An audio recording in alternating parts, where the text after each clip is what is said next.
What's up, Ignite? My name's Brian Devereaux, and I'm the leader of Ignite, which is the youth group here at Lexington Church of Christ. And the reason we're called Ignite is because we believe that Christ is a fire in our hearts. And we believe he's a fire that is shut up in our bones. And we are dedicated to igniting that fire all throughout Lexington. I hope the following video encourages your faith, equips you for the day, and it empowers you to be more like Christ. Watch this video.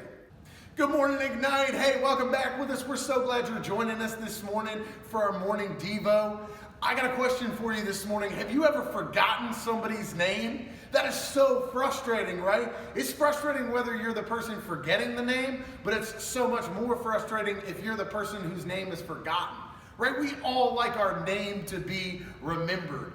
And sometimes, right, there's a teacher who far into the semester, she just forgets our name, right? It's like halfway through the semester and for some reason she just cannot get your name right. And that's probably happened to all of us, right? Or maybe there's a coach and it's like halfway through the season and for some reason he just cannot get your name right. And it kind of hurts. Like, we kind of get extra frustrated because it's like, you're supposed to know my name. Or how about for some of us, like, it's gone way too long in the relationship. Like, you definitely should know this person's name, but you just never heard it. Like, you just never got it, right? And so what happens? It is way too awkward at this point to go back and ask their name. So you like bring somebody that doesn't know them to get them to introduce themselves just so you can catch the name again, right? And you go home and you practice just so you don't get their name wrong because it has gone too long and it is too awkward to go back and ask this person's name. In ministry, this happens to us all the time. Like, I'll be talking to somebody and one person in the family, it's just brain fart. Like, that name just leaves me. And sometimes you get saved in that situation, but sometimes you don't.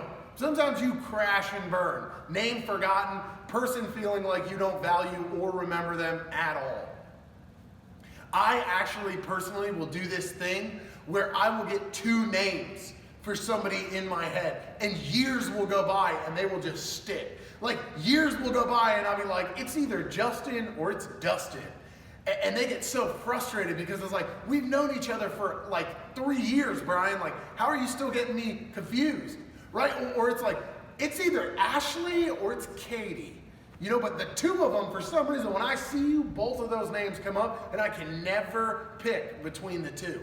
And literally, it's rare that it happens, but it happens every once in a while. And there's just like nothing I can do about it. And people get so frustrated with me because there's something so intimate about remembering somebody's name. And I don't mean just kind of remembering. I'm talking about remembering somebody's name, being able to pronounce their name correctly and saying it correctly. People just feel so valued and so loved when that is the case.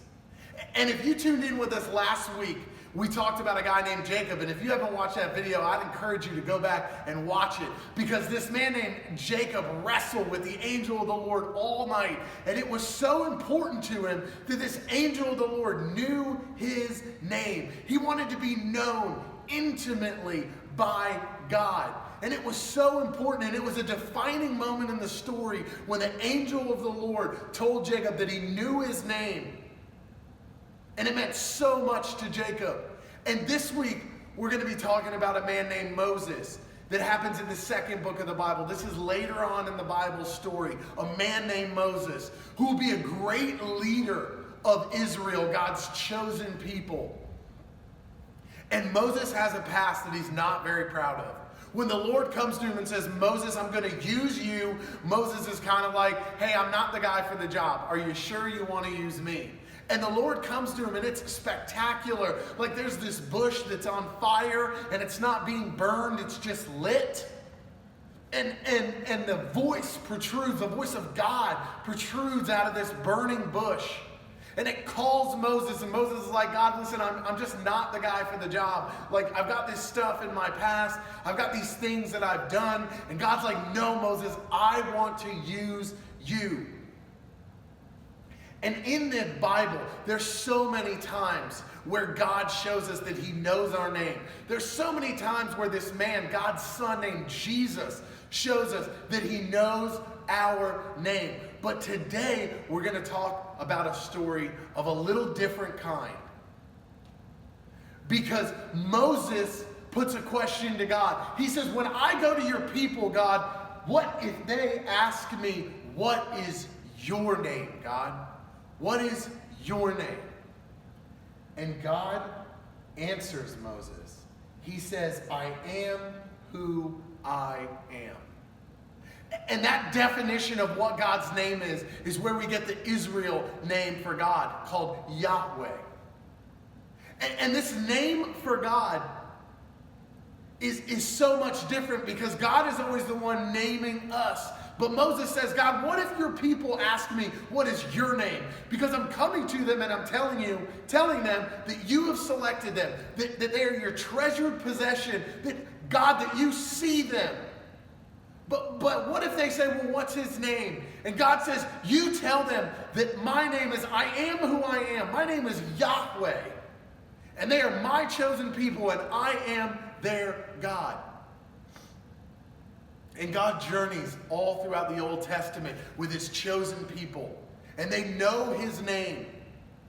And it is so important for you and for me, thousands of years later, to know that we have a personal, relational God who wants not only to know our name, but he wants us to know that we can know his name. His name is Yahweh.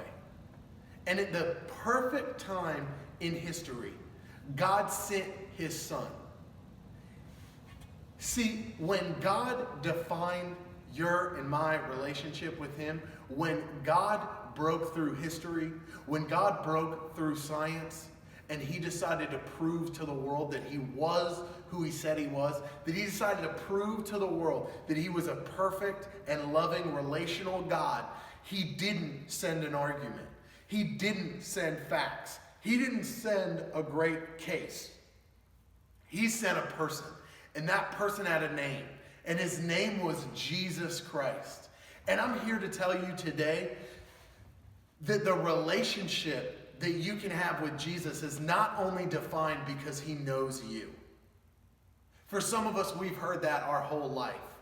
But I want you to take a minute this morning and think about it. You also can know his name. His name is Jesus.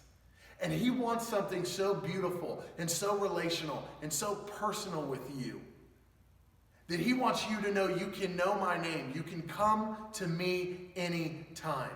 We are friends. We are brothers. We are sisters. And I love you. And I would encourage you today, if it's not personal with you, if this is the first time you're hearing his name, if it's been a while and you've forgotten that you actually know his name, that it's so personal to you that you've befriended him and you've always known who he was, then I would encourage you to reach out, maybe to comment on this video, maybe to open the Bible and to struggle through it, because there is a God that makes it so personal that you can know his name, that at the perfect time in history, he sent his son to argue with history, to argue with science, because the living word of God came to us to bring salvation, to bring the forgiveness of sins, to clothe us in righteousness, so that we'd be full of grace and full of faith and fully saved and reconciled. And his name was Jesus Christ. His name was Jesus Christ. So you know his name. I'll see y'all next time.